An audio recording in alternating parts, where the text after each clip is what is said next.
नमस्कार प्रेक्षकांनो, स्वर्ग मराठी या चॅनलवर तुमचे मनपूर्वक स्वागत.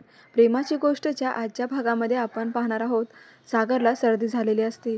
तो खूपच शिंकत असतो. तितक्यात मुक्ता येते आणि त्याला पाहून म्हणते, अहो तुम्हाला खूपच सर्दी झाली आहे, तुम्ही ना वाफ घेता का?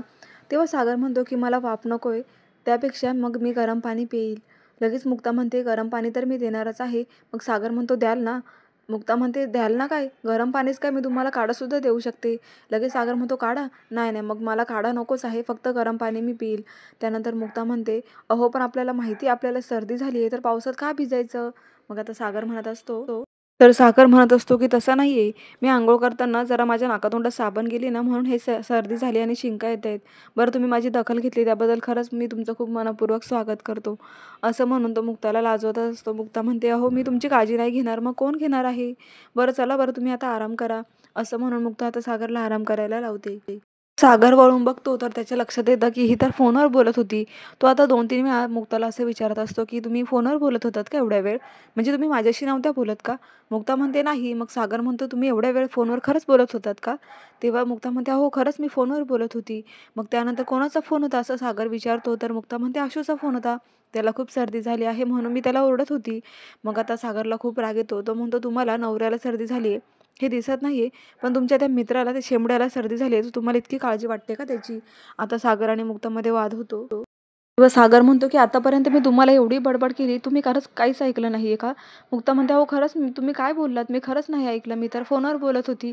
आता सागरचा खूप संताप होतो. तो म्हणतो की म्हणजे बरोबर आहे तुमचं, तुम्हाला माझी काळजी नाही हे दिसतच आहे. तेव्हा आता मुक्ताला खूपच वाईट वाटत असतं. मुक्ता म्हणते असं नाही हो. सागर म्हणतो मला काही बोलायचंच नाही आता, तुम्ही एक काम करा, बाहेर जा, मला खूप झोप आली आहे, मी झोपतो आता. तरी मुक्ताचं मन काही राहत नसतं. ती म्हणते की मी काय करू, काय चुकलंय माझं? ती लगेच आता विक्स घेऊन ती डोक्यावर लावण्याचा प्रयत्न करते, पण सागर तिचे हात झटकतो आणि म्हणतो की नकोय तुमचा बाम, मला ना कोणतंच औषध नकोय, मला काहीच नकोय. तेव्हा मुक्ता म्हणते ॲलर्जीची गोळी तरी घ्या हो, बरं वाटेल, तुम्हाला आराम पडेल. पण सागर काय ऐकायला तयार नसतो. त्यामुळेच आता मुक्ताला खूप राग येतो. मुक्ता म्हणते की आता मी तुम्हाला रागाची गोळी तर नाही ना देऊ शकत, तशी गोळी असती तर ती सुद्धा दिली असती. कारण सागरचा राग काही जात नसतो आणि सागर काही मुक्ताचं ऐकत नसतो. त्यामुळेच आता मुक्ता खूप तिला वाईट वाटत असतं की सागरला खरंच खूप सर्दी झाली आहे आणि मी त्यांना विचारायला हवं होतं, मी त्यांची काळजी घ्यायला हवी होती. पुढे आता सागर लाईट बंद करून झोपून घेतो आणि मुक्ता ही बाहेर निघून जाते. तर दुसरीकडे मीही काही त्यांच्या कुकला विचारत असते की दादा जेवणामध्ये काय बनवलंय? तर ते म्हणत असतात की आज नॉनव्हेज आहे, म्हणजे प्रॉन्स वगैरे असं बनवलं आहे. तर मी ही का म्हणते हो, तुम्ही एक काम करा, ते नॉनव्हेजचं जेवण आहे ना ते तुमच्या घरी घेऊन जा आणि माझ्यासाठी मुगाची खिचडी आणि ताक बनवा हिंग टाकून. आता हर्षवर्धन उठूनच मिहिकाकडे येतो आणि म्हणतो की तुझं काय चाललंय, हे कोण खाणार आहे?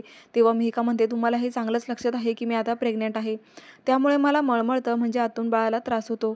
तेव्हा आता मी नॉनव्हेज खाणार नाही आणि ह्या घरात आजपासून नॉनव्हेज बनवायचं नाही, कारण बाळाला त्रास होईल अशी कोणतीही गोष्ट तुम्ही करणार नाही आहात. तुम्हाला जर इतकंच नॉनव्हेज खायचं असेल तर तुम्ही बाहेर येऊन खाऊन घ्या, बाहेर जाऊन खा, पण ह्या घरामध्ये नॉनव्हेज बनवायचं नाही. हर्षवर्धन म्हणतो की मिहिका तू हे काय बोलत आहेस? तुला माहीत आहे की मला नॉनव्हेजशिवाय होत नाही, मग मी नॉनव्हेज खाणारच. मिहिका म्हणते की नाही, तुम्हाला हे माहिती असेल ना की मी आधीपासून नॉनव्हेज खातच नाही, तेव्हा आता ह्या घरामध्ये नॉनव्हेज बनवायचं नाही. हर्षवर्धन म्हणतो की पण मग मी उपाशी राहायचं का? तुला माहीत आहे मला रोज नॉनव्हेजच लागतं.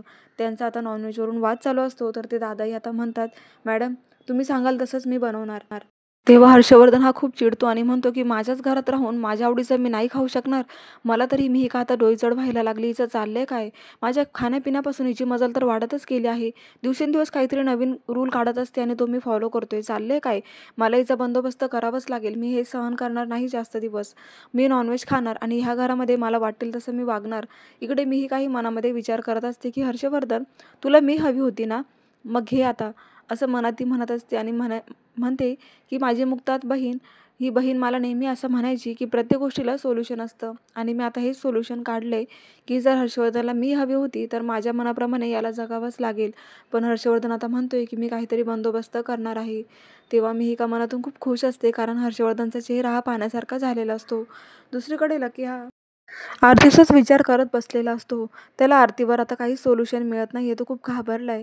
त्याला तेच बोलणं आठवत असतं, की आरतीने मला फक्त 24 तास दिलेत आणि आता मी काय पर्याय काढू? मी कसं आता हँडल करू? त्याला कळत नसतं.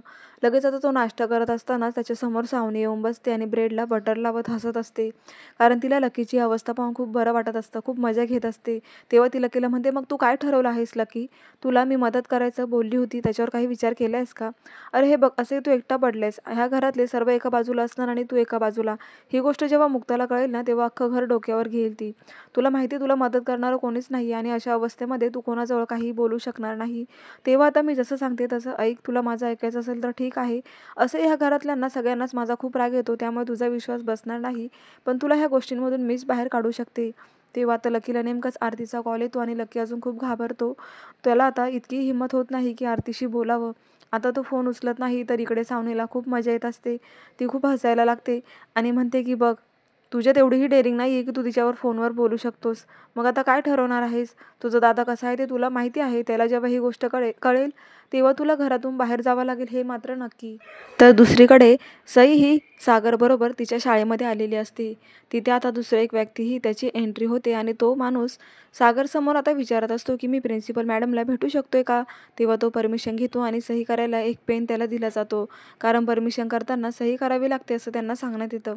इकडे सागर आणि सई हे बोलत असतात, की सई म्हणते, "बाबा, मला ना खूप भीती वाटते. प्रिन्सिपल मॅडम जर माझ्या विरोधात काही बोललात तर माझी बाजू घ्याल ना? मला वाचवाल ना?" सागर म्हणतो, "हो, हो." तेव्हा आता पेन चालत नाही. इकडे आता तो आशू, हा आशूच आहे. या आशूने आता पेन चालत नाही म्हणून जोरात असा पेन उडवलेला असतो आणि त्या पेनची शाई ही सागरच्या शर्टवर उडते. आता सागर जोरात ओरडून उभाच राहतो आणि आता त्या व्यक्तीला पाहून म्हणतो, की "अहो, काय चाललंय? तुम्ही काय करत आहात? माझ्या शर्टवर किती शाई सांडली आहे." तेव्हा आता तो व्यक्ती लगेच सागरच्या समोर येतो. तेव्हा आता आशू हा लगेचच माफी मागायला लागतो आणि म्हणतो, की "खरंच माझं चुकलंय. मी घाईघाईमध्ये पाहिलंच नाही." तेव्हा सागर त्या पेनाकडे पाहून म्हणत असतो, की "हा पेन जुन्या जमान्यातला आहे. हा कोणी वापरतं का?" तर आशू म्हणत असतो, की "नाही, हा पेन तर माझ्यासाठी खूप महत्त्वाचा आहे." त्यानंतर आता सई ही विहानला बघते. आता हे विहानचेच वडील म्हणजे आशू आहे. तर विहानला पाहून सई सांगत असते, की "ह्याच मुलाने आम्हाला त्रास दिला होता म्हणून मी याला मारलं आणि आता टीचरला याने माझी कंप्लेंट केली आहे." तेव्हा आता विहानचे वडील म्हणजेच आशू म्हणत असतो, की "तुम्ही खूप बरं केलं. तुमच्या मुलीने खरंच खूप चांगलं केलं. कारण चुकी ही माझ्या विहानची आहे. तेव्हा आता हिने त्याला अशी पनिशमेंट केली ना, ते मला खूप आवडलंय." तर प्रेक्षकांनो, सागरला अजूनपर्यंत हे माहिती नाहीये, की हा विहानचे वडील म्हणजे आशू आहे. तेव्हा आता आशू हा म्हणत असतो सागरला, की "तुमची भरपाई मी करू शकतो का? तुमचं शर्ट खराब झालंय ना?" लगेच सागर म्हणतो, की "त्याची भरपाई तुम्हाला परवडणार नाही. त्यापेक्षा राहू द्या." खूप रागात बोलत असतो आणि आशूला गप्पच करतो. विहान आता सईकडे खूप रागाने पाहत असतो. तर दुसरीकडे मुक्ता ही क्लिनिकमध्ये असताना आरती आणि त्या दोघीही काम करत असतात. तेव्हा आता आरतीला चक्कर येऊन ती खाली पडते. लगेच मुक्ताला इकडे धक्काच बसतो. मुक्ता आरतीला ओरडायला लागते, "अगं, तुला बरं वाटत नव्हतं तर तू का आली आहेस क्लिनिकमध्ये? घरी आराम करायचा ना, डॉक्टरकडे जायचं होतंस ना तू." तेव्हा घाईघाईनेच मुक्ता तिला उठवण्यासाठी पाणी टाकून तिला उठवण्याचा प्रयत्न करते. आता तरीही आरतीला खूपच बेशुद्ध अवस्थेत झाल्यासारखं होत असतं आणि मग आता तिला मुक्ता उठवते आणि विचारते, की "नक्की काय होतंय तुला?" आता मुक्ता पाहते तर आरतीचा फोनसुद्धा खाली पडलेला असतो. म्हणून मुक्ता तिचा फोन उचलते आणि बघत असते. तेव्हा आता मुक्ता ह्या फोनमधल्या गोळ्या वाचत असते. ती म्हणते, की "अगं आरती, तू गोळ्या घेतल्या नाही आहेस का? यात तर गोळ्यांची नावं आहेत." आणि मग त्यानंतर मुक्ता एकदम बारकाईने पाहते तर तिच्या लक्षात येतं, "अरे, ह्या गोळ्या तर प्रेग्नन्सीच्या आहेत. आरती, हा काय प्रकार आहे? ह्या प्रेग्नन्सीच्या गोळ्या आणि पेशंटचं नाव तर तुझंच नाव लिहिलं इथे. म्हणजे तू प्रेग्नंट आहेस का?" असं म्हणून आता आरती खूप घाबरते आणि मनातल्या मनात म्हणत असते, "अरे बापरे! आता मुक्ता मॅडमला तर सगळंच कळालं. आता मी कसं बोलू? मी लकीचं नाव कसं घेऊ?" तेव्हा तिला काही बोलावं काहीच कळत नसतं. तर मुक्ता इकडे विचारत असते, की "सांग मला आरती, खरं काय आहे ते? कोण आहे तो मुलगा? खरंच तू प्रेग्नंट आहेस का?" तेव्हा आता मुक्ता काही ऐकत नसते. ती म्हणते, की "तू शांत का बसलीस आरती? मला ऐकायचे आहे, की तो मुलगा कोण आहे?" पण आरती म्हणत असते, की "मॅडम, मी तुम्हाला आत्ता नाही सांगू शकत. पण जो कोणी आहे ना, त्या मुलाला सगळ्यात पहिले मी तुम्हालाच भेटवणार आहे. आणि तो मुलगा इतकाही वाईट नाहीये. तो मुलगा बाळाची आणि माझी जबाबदारी घेईल असं मला वाटतं." मग मुक्ता म्हणते, "तू खरंच बोलते आरती? तो मुलगा चांगला आहे असं तुला वाटतं? अगं, तो कोण आहे? कुठे राहतो? तुला काही माहिती आहे? कधीपासून तुमचं रिलेशन तयार झालं होतं? आणि मग हे मध्येच काय प्रॉब्लेम झाला? तो कुठे आहे? त्याला तू सांगितलेस का ह्या गोष्टी?" असे प्रश्नांवर प्रश्न विचारत असते आणि आरती म्हणत असते, की "मॅडम ऐका, मी तुम्हाला भेटवणार आहे, पण आता मी नाही भेटू शकत त्याच्याबरोबर तुम्हाला." पण मुक्ता म्हणते, की "मला काहीही ऐकायचं नाहीये." आता मध्येच आरती हसून म्हणत असते, की "माझी आणि माझ्या बाळाची जबाबदारी घ्यायला तो मुलगा तयार आहे आणि मी तुम्हाला लवकरच त्याला भेटवणार आहे. आता मुक्ताला सर्व काही कळालेलं असतं म्हणून मुक्ता म्हणते, उठ अगोदर, चल माझ्याबरोबर आरती. तो मुलगा कुठे राहतो मला सांग, मला त्याच्यासमोर घेऊन चल, आत्ताच्या आत्ता चल. असं म्हणून आरतीचा हात ओढतच मुक्ता तिला बाहेर घेऊन जात असते. मुक्ता ही खूप फोर्स करत असल्यामुळे आरती म्हणते की थांबा मॅडम, मी तुम्हाला सांगितलं ना तो मुलगा चांगला आहे, मी लवकरच त्याच्याने तुमची भेट करून देणार आहे, पण तुम्ही प्लीज आता मला काही विचारू नका.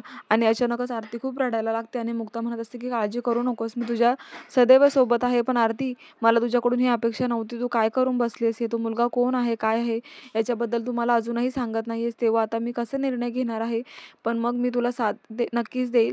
आणि प्लीज अशा गोष्टींमध्ये रडायचं नसतं, प्लीज खचून जाऊ नकोस, तू स्ट्रेस घेऊ नकोस, असं तिला पाठीशी घालत असते. तर दुसरीकडे सागर हा मिहिरला म्हणत असतो. सागरची खूप एक्साइटमेंट वाढलेली असते की हा देशपांडे सर आज येणार आहेत, म्हणून सर्व तयारी केली ना मिहिर तू, असं मिहिरला विचारत असतो. तर मिहिर म्हणतो, हो दादा, मी सगळं केलं, हे बघ सगळं इथे रेडीच केलेलं आहे. तेव्हा आता सागर म्हणतो की ही डील आपल्यालाच मिळायला पाहिजे, आपणच याच्यातून पुढे जाऊ. मग आता देशपांडे सरांना यायला एवढा वेळ का होतोय, म्हणून सागर हा त्यांना कॉल करतो. लगेच तिकडनं आशू हा म्हणत असतो की सॉरी सर, बोला ना काय झालं. तेव्हा सागर म्हणतो, तुम्हाला यायला उशीर का होतोय, मी कोणाला घ्यायला पाठवू का. तर आशू रागानेच म्हणत असतो की नका, त्याची काही गरज नाही आहे, मी त्याच्यासाठीच तुम्हाला आता कॉल करणार होतो की मी येणार नाही आहे, ही डील मी नाही पास करू शकत, कारण तुम्ही मला एवढे महागडे गिफ्ट देऊन मला एक प्रकारची लाच दिलेली आहे आणि तुमचं डील तुम्ही प्रयत्न करून पुढे पास करू शकला असतात, पण तुम्ही खरोखर मला लाच दिलेली आहे आणि मला ह्याच गोष्टीचं खूप वाईट वाटतंय. मी लाच घेत नसतो आणि तुम्ही तुमच्या प्रयत्नांना अपयशी ठरलेले आहात. असं म्हणून आता सागरला खूप काहीच कळत नसतं की काय झालं, हे कोणी केले, कोणी गिफ्ट दिले. सागर त्यांना विचारायचा प्रयत्न सुद्धा करत असतो की हे महागडं गिफ्ट मी दिलेलं नाही आहे, पण देशपांडे सर काही ऐकण्याच्या मनस्थितीमध्ये नसतात आणि ते फोन ठेवून देतात. आता सागर हा म्हणतो की हे चालले काय, काय प्रकार आहे हा, कोणी गिफ्ट दिले, मिहीर तू एवढं महागडं गिफ्ट दिलेस का देशपांडे सरांना. मिहीर म्हणतो, नाही मी असं काहीच केलेलं नाही आहे. तेव्हा आता हे कोण घडवून आणलं याचा ते तपास घेत असतात. तितक्यातच सागरला आता हर्षवर्धनचा फोन आलेला असतो. हर्षवर्धन हसतच सागरला म्हणतो की काय मग, डील पास नाही झाली वाटतं. तेव्हा आता हे सगळं हर्षवर्धनने केले हे सागरच्या लक्षात येतं. हर्षवर्धन हा सागरला म्हणत असतो की तू अजून लहान आहे, बिझनेस कसा करायचा हे तुला माझ्याकडून शिकावं लागेल. मीच ते महागडं वॉच देऊन तुझं डील कॅन्सल केले आणि ते डील आता मी पास केलेलं आहे. तेव्हा आता सागरला खूप मोठा धक्का बसतो. तर हर्षवर्धन म्हणत असतो की तुला काय वाटलं, तूच बिझनेस करू शकतो आणि तुला काय वाटलं मी विसरलोय तुला. अरे असं कधीच होणार नाही, बिझनेसमॅन तर बिझनेसमॅनची टक्कर देऊनच असतो, असं काहीतरी बडबडत असतो आणि सागरला इकडे खूप संताप होतो. सागर आता फोन कट करतो आणि त्याच्या हातातला फोन हा फेकणारच असतो. तर मिहीर आता सागरचा हात पकडतो आणि त्याला थांबवतो आणि म्हणतो की कोणी केलं हे सागर, दादा मला सांग ना प्लीज. पण सागर काही हर्षवर्धनचं नाव मिहीरला सांगत नाही. तर दुसरीकडे आता मुक्ताला आशूने कॉल केलेला असतो की मी आता तुझ्या क्लिनिककडे यायला निघालोय, तुला भेटायला येतोय. तेव्हा मुक्ता म्हणते, सरळ मुद्द्यावरच तू माझ्या क्लिनिकमध्ये येतोयस. जर मी असं म्हणाली तर रे आशू की मी आज क्लिनिकमध्ये नाही आहे तर काय करशील. तर आशू म्हणतो की तरीसुद्धा मी तुझी वाट पाहत क्लिनिकमध्येच थांबून राहील. म्हणजे मुक्ता म्हणते, म्हणजे तू सेम आधीसारखाच आहे का रे, तू काहीच बदललेला नाही आहेस का, जे तुझ्या मनात असतं तेच तू करतो, तू दुसऱ्यांचं ऐकत नाही. तेव्हा आता हो, मी आता लवकरच तिथे येतोय, तुझ्यासाठी काही आणू का भेळ वगैरे. तर मुक्ता म्हणते, माझ्यासाठी भेळ, अरे मी क्लिनिकमध्ये आहे, तू माझ्यासाठी भेळ आणणार आहेस, नको इथे काय मी भेळ खात बसू का. मग आशू म्हणतो, ठीक आहे मी आता लगेच पोहोचतोच आहे असंच समज. आता लगेच मुक्ता फोन ठेवते. तर इतक्यात लगेच सागरचा व्हिडिओ कॉल हा मुक्ताला आलेला असतो. तर मुक्ता म्हणते, आज व्हिडिओ कॉल, काही काम नाही आहे वाटतं. सागर म्हणतो, नाही मला तुम्हाला एक गोष्ट सांगायची आहे. आता सागर सर्व घडलेला प्रकार हा मुक्ताला सांगतो की अक्षय देशपांडेने डील कॅन्सल केले कारण हे सर्व हर्षवर्धनमुळे झाले. तेव्हा मुक्ताला सुद्धा खूप वाईट वाटत असतं. तर सागर म्हणतो, बरं ते ठीक आहे, बघूयात आता पुढे काय सोल्युशन काढायचं, पण तुम्ही फ्री आहात का आज. तेव्हा मुक्ता हो म्हणते आणि जेव्हा सागर म्हणतो की आपण आहे ना मरीन ड्राईव्हला फिरायला जाऊयात, कारण मला आता पर्सनल लाईफकडे सुद्धा माझ्या लक्ष द्यायचं आहे. पण मुक्ता म्हणते की नाही मी नाही येऊ शकत. मग सागर म्हणतो, तुम्ही आताच म्हणालात ना की तुम्ही फ्री आहात, मग यायला काही प्रॉब्लेम आहे. पण आता मुक्ता म्हणते की काय आहे ना, आज माझा मित्र येत आहे. आशू तुम्हाला बोलली होती ना, आशू माझा मित्र आहे, तो लहानपणीचा, तो येणार आहे मला भेटायला, तेव्हा आपण नाही जायचं. तर तेव्हा आता सागर इकडे खूपच नर्वस होतो, त्याला खूप राग येतो आणि त्याला जलसुद्धा फील होत असतं. तर प्रेक्षकांनो, हा भाग इथे संपलाय. तर पुढील भागामध्ये असं बघायला मिळतं की मुक्ता ही किचनमध्ये काम करत असते आणि तेव्हाच ती फोडणीसुद्धा देत असते. आता सागर हा किचनमध्ये जाणार असतो. तितक्यात तो पाहतो सावनी मुक्ताच्या बाजूला उभी असते. कारण मुक्ता फोडणी देताना जोरात भडका होतो आणि सावनी तिला वाचवते. आता सावनीनं मुक्ताला वाचवलंय म्हटल्यावर मुक्ता लगेच म्हणते की थँक्स सावनी, आज तुम्ही मला वाचवलंत, नाहीतर माझा चेहरा जळाला असता. लगेच सावनी ही हात धुवायला बेसिनकडे जाते आणि मागे वळून मुक्ताकडे पाहत ती म्हणत असते की आज तर मी तुला वाचवलंय, पण काही दिवसातच मी तुला बरबाद करणार आहे. या गणेश चतुर्थीला बघ कसा धमाका उडवते आणि तुला बरबाद करते. तेव्हा आता प्रेक्षकांनो, सावनीने मुक्ताला वाचवलं आणि मुक्ताचा लगेच सावनीवर विश्वास तर बसलाय, पण सावनीच्या मनामध्ये वेगळंच काहीतरी शिस्त आहे. तिला आता मुक्ताला बरबाद करायचं आहे. तर आता हे कितपत योग्य आहे आणि मुक्ता याच्यामधून कसा मार्ग काढणार आहे हेच आपल्याला पाहायचंय. तर दुसरीकडे आशू हा मुक्ताला तिच्या क्लिनिकमध्ये भेटायला येणार आहे. तर पुढे आता तो असं म्हणत असतो सागरला की सागर मुक्ताला म्हणत असतो की तुझा कोण आहे तो मित्र आशू, मला त्याला भेटायचं आहे, मला बघायचं आहे की कोण आहे हा आशू. तर आता आशूही म्हणत असतो की मला ना तुझ्या मिस्टरांना पाहायचं आहे, तुझा नवरा कसा आहे, काय करतो, तुझं घर कसं आहे, तेव्हा मी तुझ्याकडे गणपतीला येणार आहे. तर प्रेक्षकांनो, सागर आणि आशू हे आमने सामने येणार आहेत. तर हे पाहायला विसरू नका प्रेमाची गोष्ट. अशाच मालिकांचे अपडेट पाहण्यासाठी चॅनलला नक्की सबस्क्राईब करा. नोटिफिकेशनसाठी बेल आयकॉनवर क्लिक करा, म्हणजे रोजचे अपडेट्स तुम्हाला वेळेवर पाहायला मिळतील. स्वर्ग मराठी या चॅनलला नक्की सबस्क्राईब करा. धन्यवाद.